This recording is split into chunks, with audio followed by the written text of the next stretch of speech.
Hello. Welcome back to my channel. It is Christian here, and you're tuned in for more of my 2 cents. It's been a minute since we have had any videos, any content, but there has not been a shortage of content in the church world because, it's almost like people want this channel to exist by doing disrespectful, disparaging things in the name of the Lord. And so we're going to jump right into it because what else would we do? That's what we're here for. Before I get started on today's topic, I would love to welcome you to the channel. If you are coming back, thank you so much for joining again. And if this is your first time, welcome, welcome, welcome. We appreciate all the people who like logical truth and perspective. And that's exactly what I give here on my 2 cents. Now, there are 3 points that matter most before I start our talking. Number 1, you are not alone. Number 2, you're not crazy. Number 3, God, your creator, still loves you. All right, so let's talk about Mr. Dollar, okay? For the love of money. Whew, child, I'm getting warmed up, all right? This your girl first video in a minute. Been having a lot of things going on behind the scenes in personal life and in business, and I gotta tell you, there's always something like in my mind to discuss and to talk about. Thank God for a husband that understands these topics and have been in the church world as well. So I get to, vent to him, but then it's like, oh, I can't wait to talk to the 2 centers child, okay? Because y'all really, really get it. We hit on it, okay? And when this development or confession, shout out to Usher and the Tiny Desk performance, when this confession came forward a couple of weeks ago, and Creflo Dollar decided to address and to release the people of God and let them know that he'd been teaching tithing wrong. And I'm going to break this down from the perspective, well, first I'm going to give you some things he said directly from his statement. I'm sure by now you all have seen the video. If you haven't, please go ahead and check it out. He literally gets right into it at the beginning of his service. So he ain't waste no time letting these people know that he had been wrong for a while. But it's crazy because it's like a little too late, Creflo. A little too late. And at the end of the video, I will tell you guys what I think the resolve should be and what should have been the conclusion to his confession. Okay? But let's talk about some of the points that he made in the video. He was pretty much letting people know that the way that he had taught tithing in the past for pretty much his entire ministry and his entire calling to the church had been in the wrong spirit.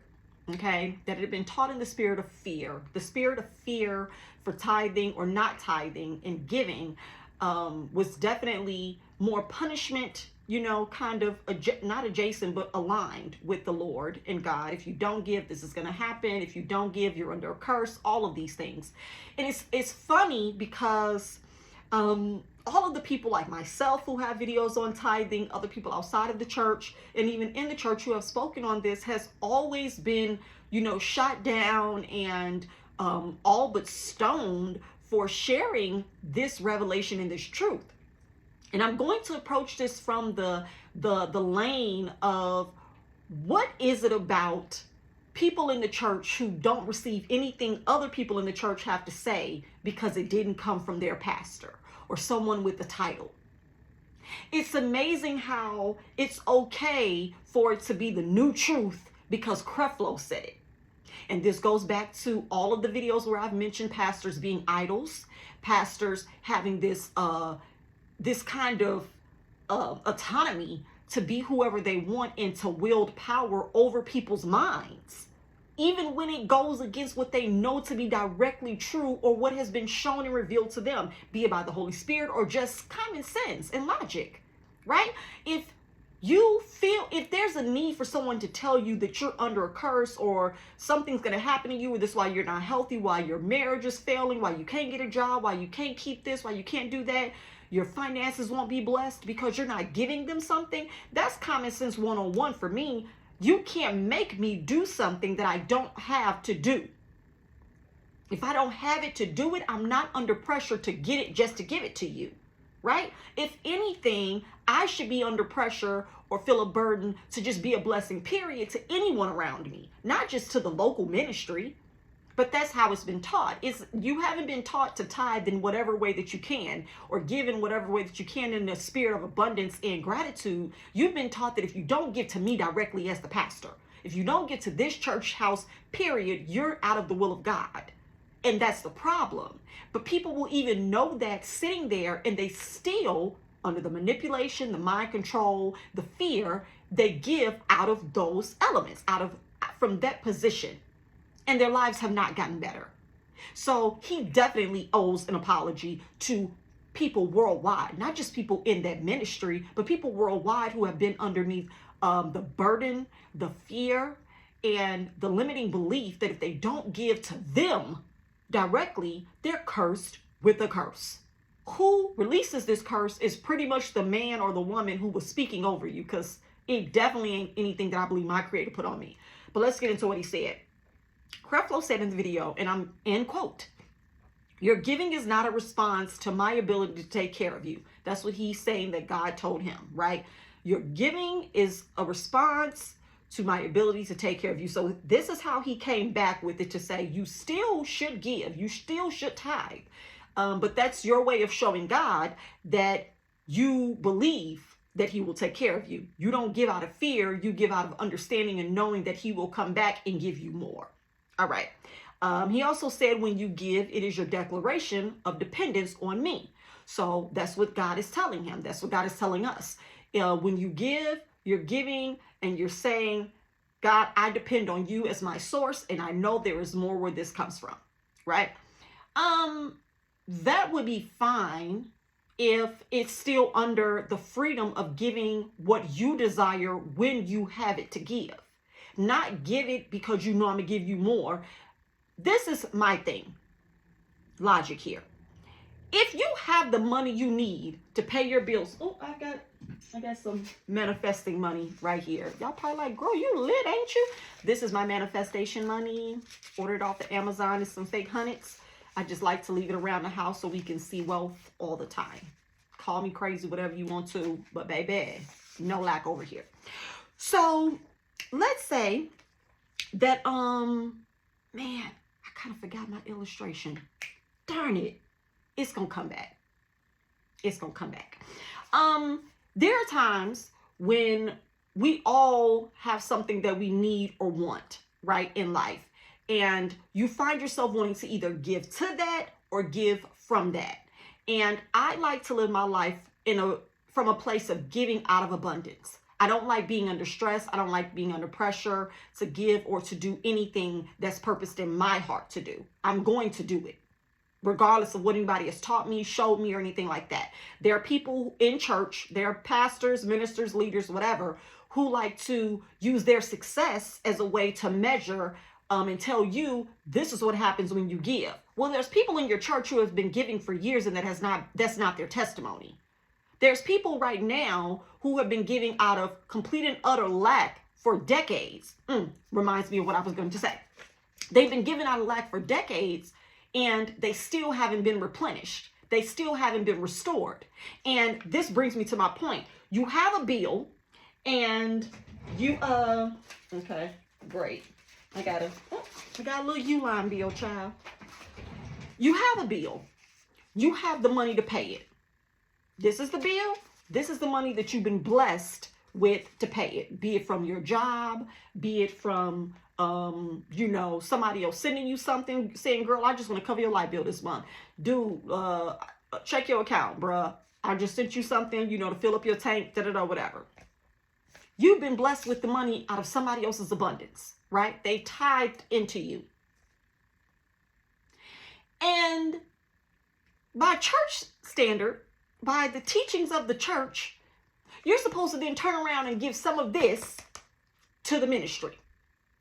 Now, you have what you need to take care of what you have facing your finances in your situation, in your household or your life. But now somebody's tapping on your shoulder like, run me my piece. Does that not sound like strong arming? Does that not sound sharkish to you? Why would God give you the money that you need, the job that you need, the resources, the community, the means to live, to survive, and to thrive, and to take care of yourself and your family, and then be like, nope, I gave that to you. You got what you need to pay all your bills this month. But when you go to church, give half of it. And then struggle, stress, and cry the rest of this week, hoping that I give it back to you so you can go pay it. Do y'all understand how stupid that is? Like, I just want y'all to get how stupid that is. That you would have all the money you need to pay all of your bills. You've worked to make the money you need to pay all your bills, and then God is like, run me my piece. Yeah, I did give you that job so you can take care of your family. Yes, you do make what you need and have some extra to save and to sow into other people's lives or wherever you want to, but I still need mine too. You all have to understand how narcissistic the church makes our Creator seem. How selfish, rude, mean, vindictive, manipulative, controlling that the church has made our Creator seem, when it's really man-made principles and teachings that allow them to live the life they live. Nobody that you know that's in ministry and in leadership and that is a pastor could live the life they live if you were not working if you were not working the job that you work and giving them money, because they're not walking by faith. They're walking by tithe, right? They're driving by tithe. They're living by tithe. They're traveling by tithe. They're not walking by faith. The only thing that they have faith for is that you're going to get a raise or a bump up, or that another a PPP, situation gonna rain down, or another what was it called? Release the checks that they was giving out to the U.S. citizens. They're hoping, they have faith that that's gonna happen again, so they can then preach and tell y'all to double your seed, right? All that money wasn't for you.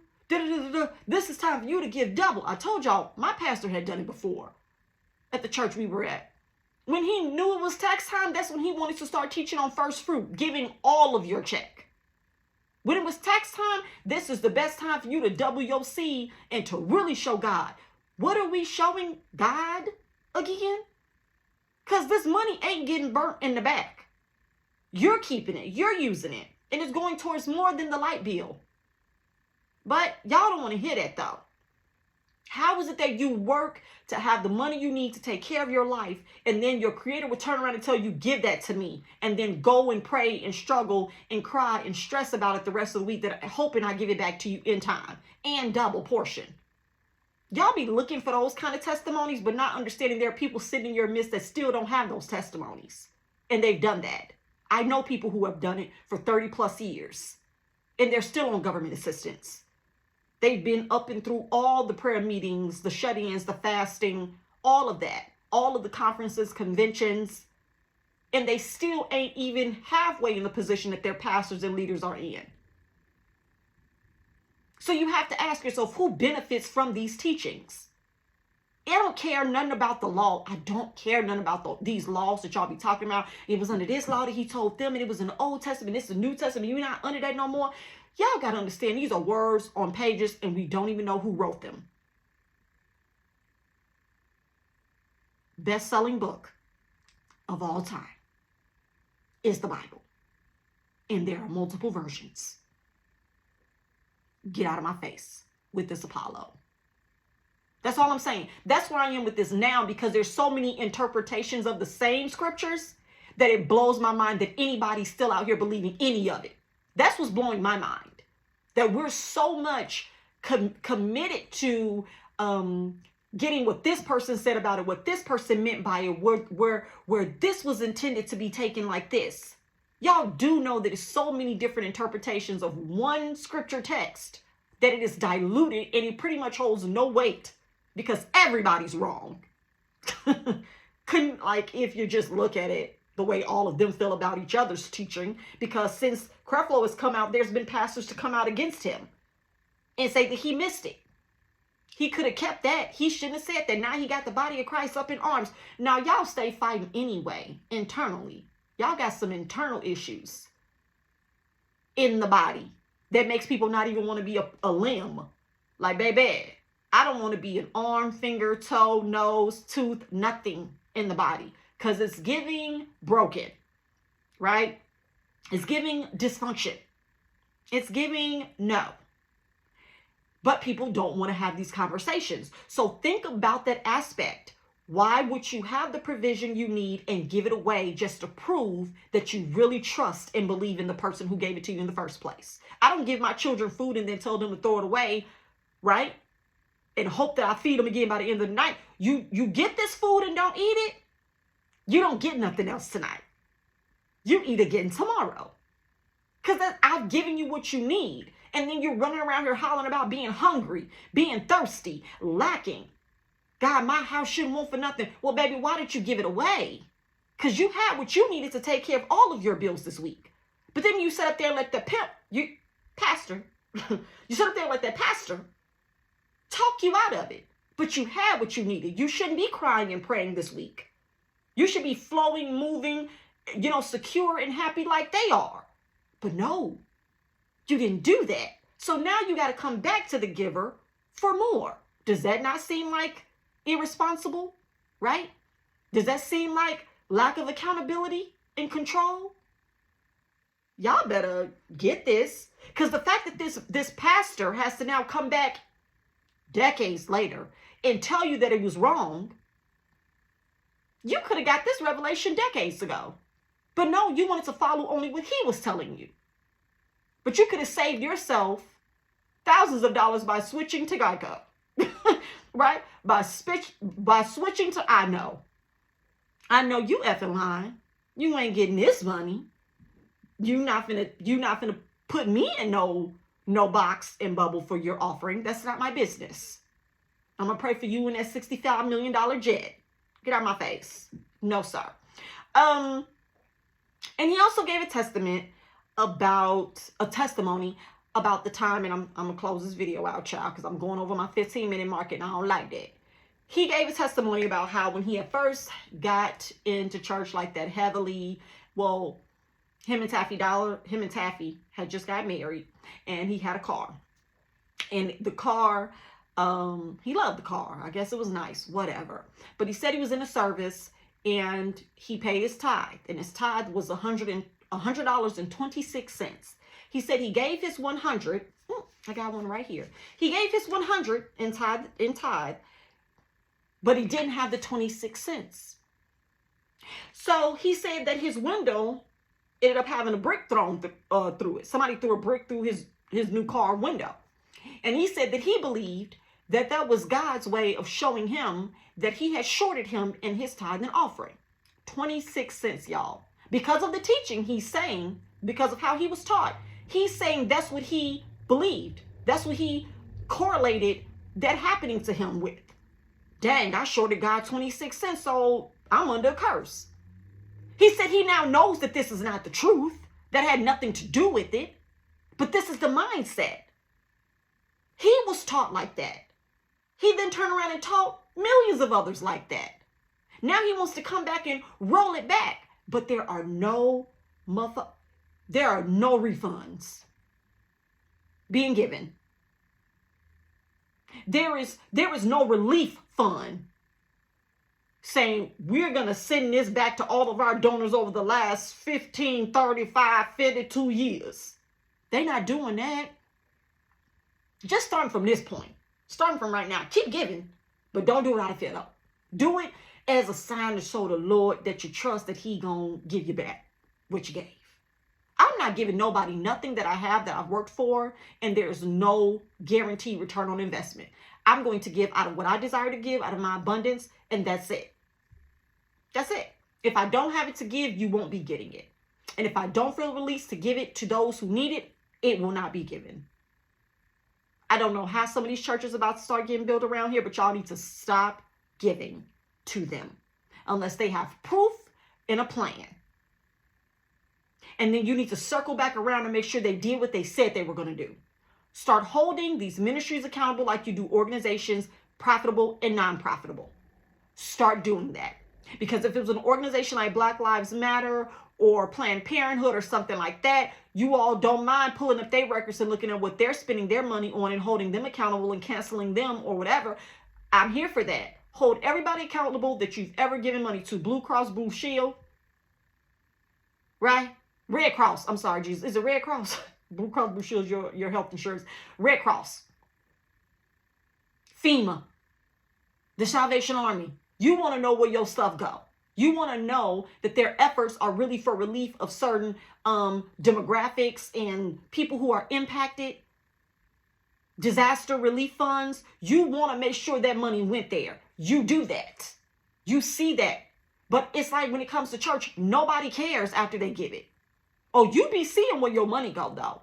And I know some of y'all be like, all pastors ain't like that. Yes, they are.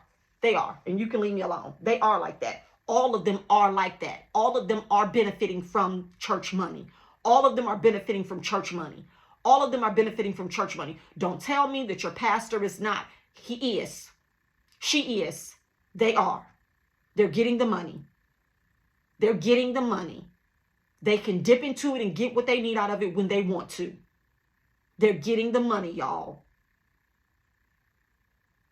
So what he did, coming out and making it right, it's a little too late.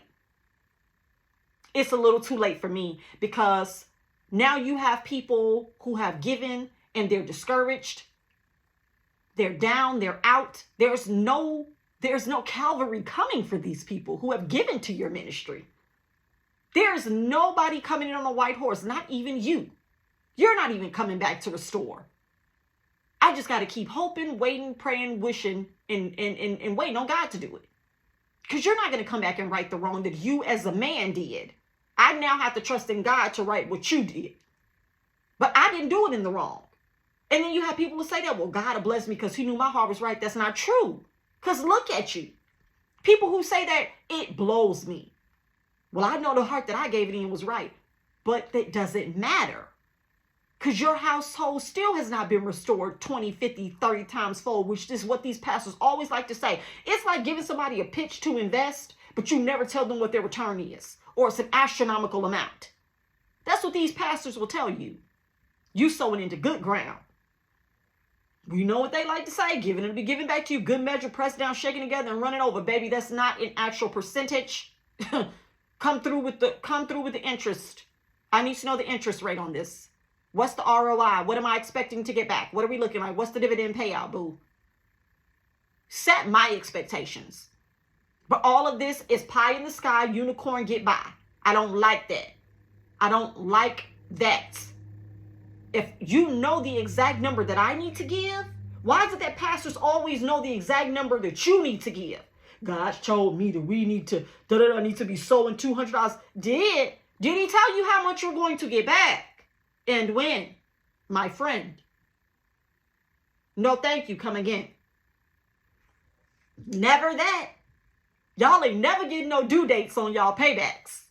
Never. It's like, it's the loan that never ends. Yes, it goes on and on, my friend. Some people started giving and not knowing what it was, and they'll continue giving just forever, just because this is the loan that doesn't end. Yes, it goes on and on, my friend.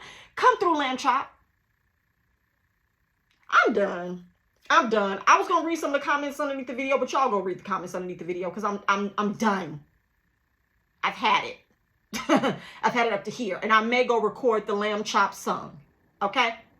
This is the loan that doesn't end. Y'all keep loaning the church your money with no promise of repayment.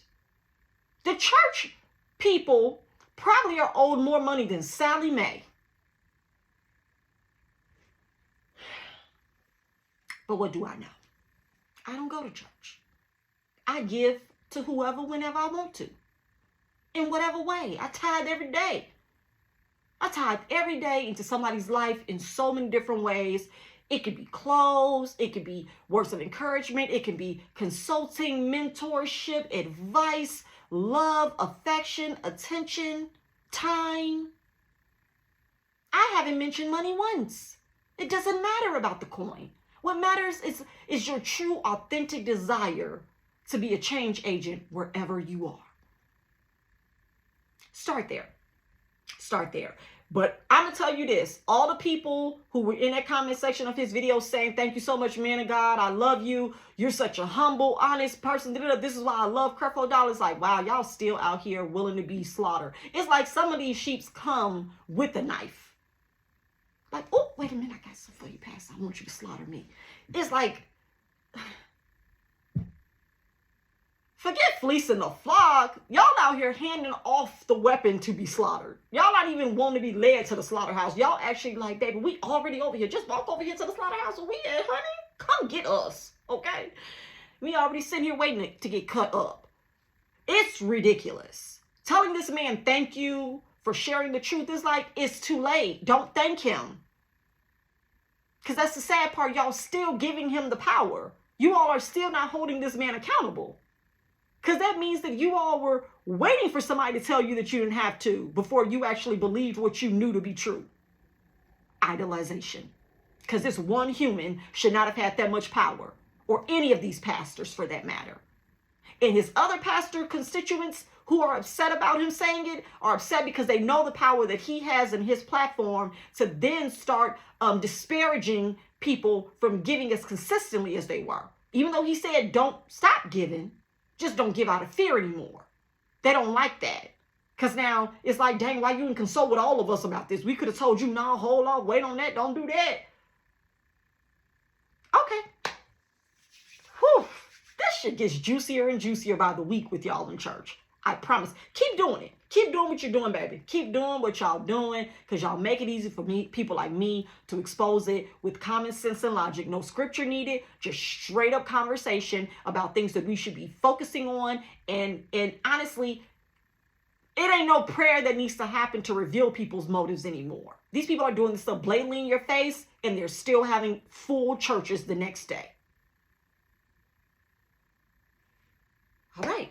Hopefully you've enjoyed this video. I've enjoyed the discussion and talking about it. If you guys have any questions, comments, whatever that may look like, please drop down in the comments below and let me know. Do you think that there should be some kind of reparations?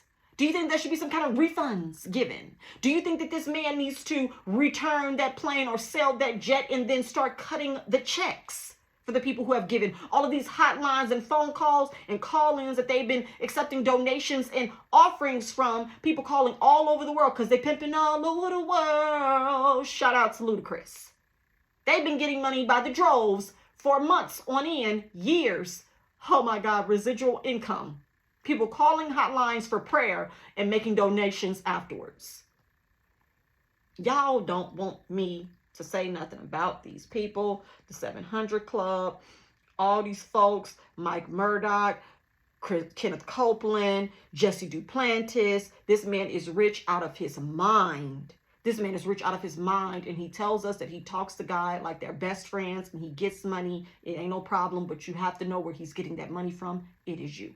But we don't talk about that. So not a problem. The Word Network is giving whole scam.